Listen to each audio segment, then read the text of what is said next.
Assalamualaikum warahmatullahi wabarakatuh. Alhamdulillah ketemu di channel Hadi Edukasi.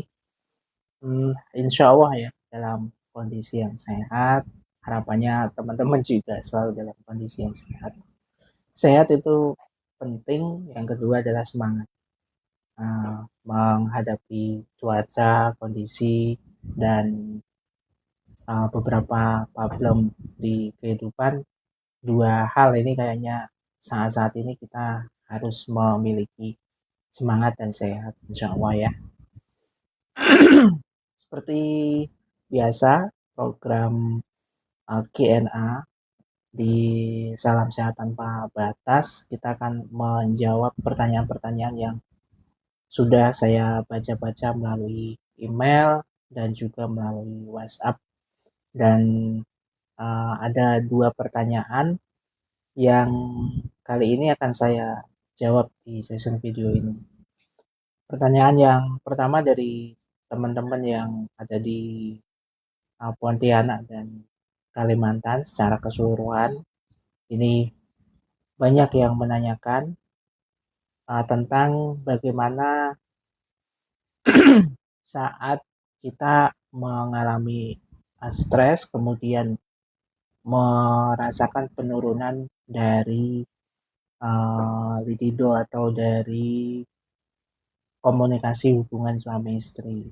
Oke, jadi ini banyak ya yang nanya tentang hubungan yang menurun, artinya tingkat aktivitasnya menurun, kejenuhan-kejenuhan, sehingga ini bagaimana cara mengatasi secara mandiri.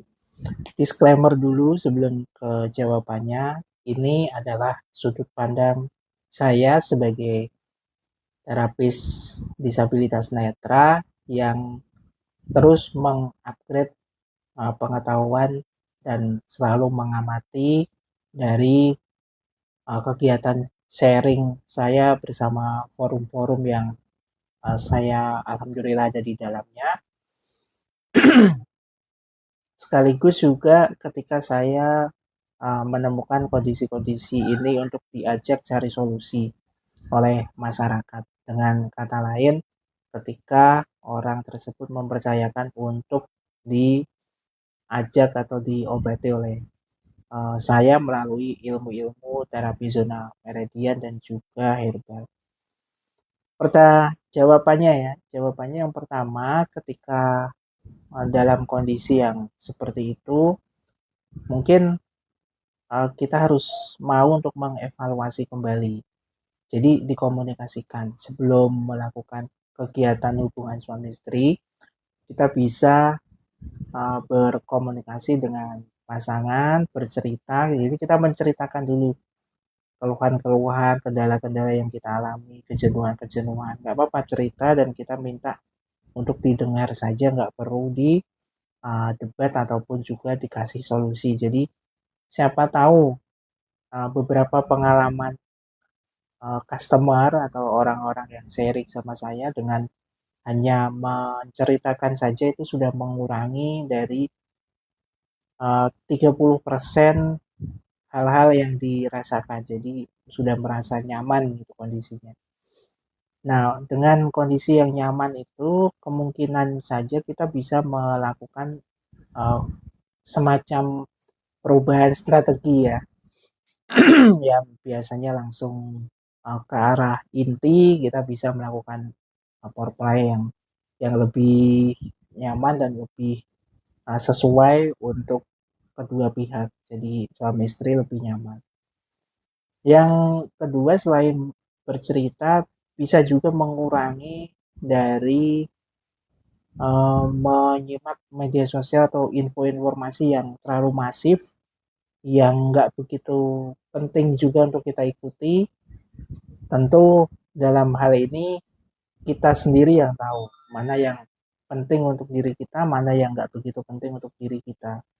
Jadi ketika ada informasi yang terlalu masif, coba dikurangi untuk menyimak. Jadi kita bisa alihkan dengan olah nafas. Kalau saya sebagai umat muslim biasanya sering istighfar, kemudian sering-sering melakukan kondisi-kondisi relaksasi Dan juga saya biasanya menggunakan titik meridian atau titik refleksi jalur meridian di kepala untuk melakukan sentuhan stimulus di sana untuk menenangkan.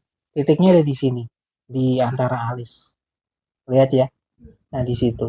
Cukup di situ aja, dipisah gini pelan-pelan sambil olah nafas, nanti selesai. Insya Allah nyaman, lebih rileks. Mungkin 2 poin ini yang bisa saya sharekan terkait tentang pertanyaannya bagaimana supaya hubungan suami istrinya lebih berkualitas dan nggak mengalami penurunan. Oke, kita masuk ke pertanyaan yang berikutnya, pertanyaan kedua sekaligus pertanyaan terakhir di session video ini. Kemarin ada yang tanya bagaimana ketika kita itu sudah terapi, kemudian baru 1 kali langsung kita berpindah-pindah, apakah itu tepat untuk kondisi-kondisi ringan, sedang maupun berat, dan bagaimana sudut pandang terapis zona meridian di dalam hal ini. Saya cerita dulu, setiap orang memiliki sudut pandang ya. Meskipun saya misalnya ada 3 orang gitu lagi ngumpul sama-sama terapis pijat, sama-sama terapi akupuntur digital, sama-sama herbalis. Tapi bisa jadi kita itu beda pandangan dalam sudut pandang ketika menyimak gitu atau ingin mengamati dari studi kasus. Kenapa begitu? Karena fitrahnya manusia itu dia akan menilai, akan bersikap dan berstatement sesuai dengan referensinya, sesuai dengan lingkungannya dan sesuai dengan wawasannya. Jadi nggak akan sama. Setidaknya kalau kesehatan tetap sejauh-jauhnya nggak sama gitu ya, nggak sama pandangan. Tapi dalam kondisi pengobatan tentu akan ada kesamaan. Misalnya ketika orang berobat itu nggak bisa 1 kali, saya kira semua orang akan sependapat, terutama para praktisi. Dasarnya apa? Dasarnya begini pandangan saya. Kalau terapi ini sebenarnya membutuhkan yang namanya session wawancara, session diagnosa wawancara. Kita bisa nanya-nanya. Ada tahapannya. Kemudian diagnosa menggunakan sentuhan dari menyentuh ujung jari titik-titik terapi zona meridiannya ya, terapi meridiannya kita bisa sentuh menggunakan teknik-teknik seperti itu. Ada juga yang menggunakan teknik-teknik yang lain seperti cek tensi dan lain sebagainya.